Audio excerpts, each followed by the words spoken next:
This teaching divides our thoughts, emotions, movements, and sensations into 4 strictly defined groups, each of which is controlled by a separate mind or center.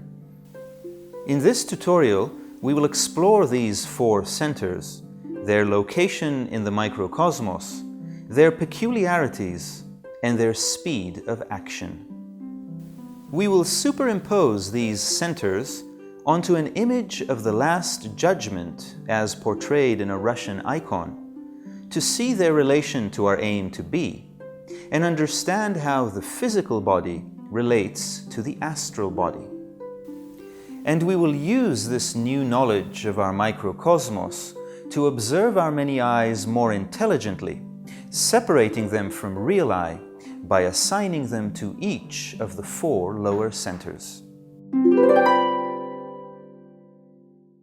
All the activity of the human machine is divided into 4 sharply defined groups, each of which is controlled by its own special mind or center.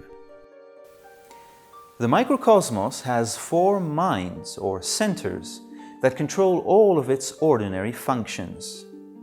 Each center is independent of the others, perceives things in its own way, has its own powers, and its own means of development. Each center has a center of gravity in the physical body. The center of gravity of the intellectual center is in the head. The center of gravity of the emotional center is in the solar plexus. The centers of gravity of the moving and instinctive centers are in the base of the spine and lower abdomen.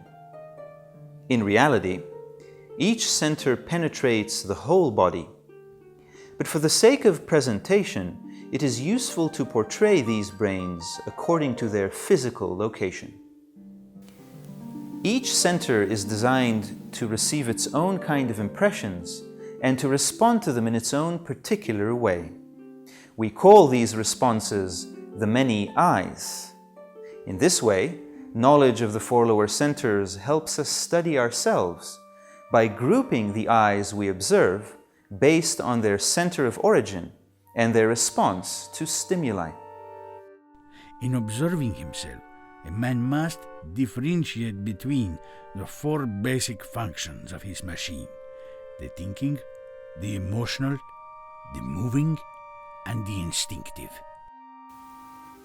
The intellectual center is responsible for mental processes, concepts, reasoning, comparison, formulation, imagination, and so on. At a basic level, the satisfaction of reading about something trivial online is intellectual. On a deeper level, a research endeavor of study, comparison, analysis, and formulation is also an intellectual function.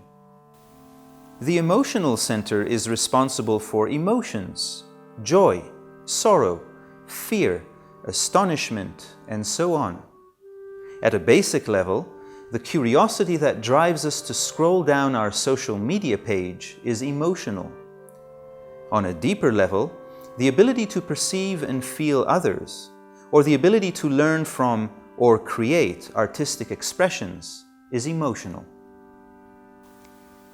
The instinctive and moving centers both relate to the physical body. They differ in that all instinctive functions are inherent at birth and don't have to be learned, as a child doesn't have to learn to breathe, while none of the moving functions are inherent at birth and must be learned, as a child must learn to walk.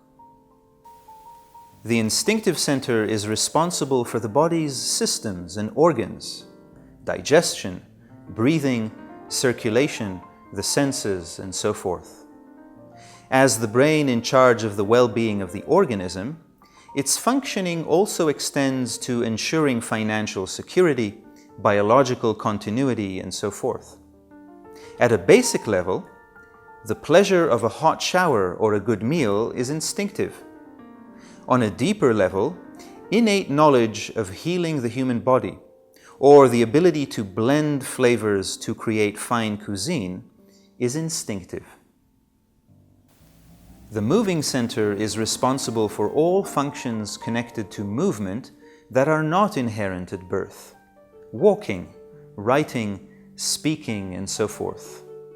At a basic level, the joy of the physical aspect of sports originates in the moving center. On a more profound level, the ability to visualize forms and spatial relationships, as required in engineering and architecture, is a quality of the moving center. One of the most important principles that must be understood in relation to centers is the great difference in their speed, that is, a difference in the speeds of their functions.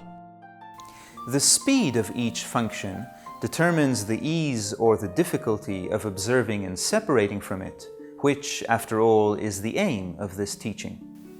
The intellectual center is the slowest.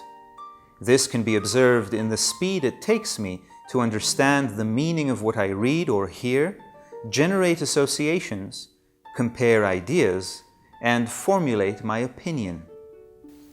The instinctive and moving centers are much faster than the intellectual center. This can be observed through the speed at which I catch a ball or pull my hand away from a boiling kettle. The emotional center is the fastest of the lower centers. This can be observed through the speed of my emotional reactions, judgment, attraction, fear, and so forth. This also accounts for the difficulty of maintaining my efforts to be while interacting with other people. The B pyramid arranges the four lower centers based on their speed, that is, based on the challenge and opportunity they pose to consciousness. To fully be, we will have to learn to observe and separate from all functions, regardless of their speed and character. At the same time as we watch the work of the centers, we shall observe side by side with the right working, the wrong working. A Russian icon superimposes the Last Judgement onto the three stories of the human body. God the Master hovers above. Adam, Eve, Mary, and Jesus are situated in the upper level of the mind. The scales of judgment are situated in the middle story of the heart. The serpent that bites Adam's heel winds down like intestines through the abdomen, situated in the lower story of the body. The astral body and physical body are here contrasted by being placed at the upper and lower extremes of the icon. The microcosmos man has the ability to use his physical body to create an astral body, but this ability exists only as a potential. Left unfulfilled, the energy that would otherwise be used for this regeneration leaks through the four lower centers, like waste eliminated through the intestines. Imagination and daydreaming are intellectual waste. Unnecessary haste and movement are moving waste. Overeating and overindulgence in physical pleasure are instinctive waste. Unnecessary chatter and negative emotions are emotional waste. To generate the energy necessary to be, we will have to stop the energy waste of the four lower centers. And to stop the energy waste of the four lower centers, we will have to learn to observe the eyes particular to each of them, which brings us to this week's exercise. To group each of the eyes we observe to one of the four lower centers. We have offered a few indications of how to do this. We can determine the origin of an eye based on its subject of interest, or we can determine the origin of an eye based on its speed. Our power of observation strengthens as we advance in this work, while the power of the four lower centers remains more or less the same.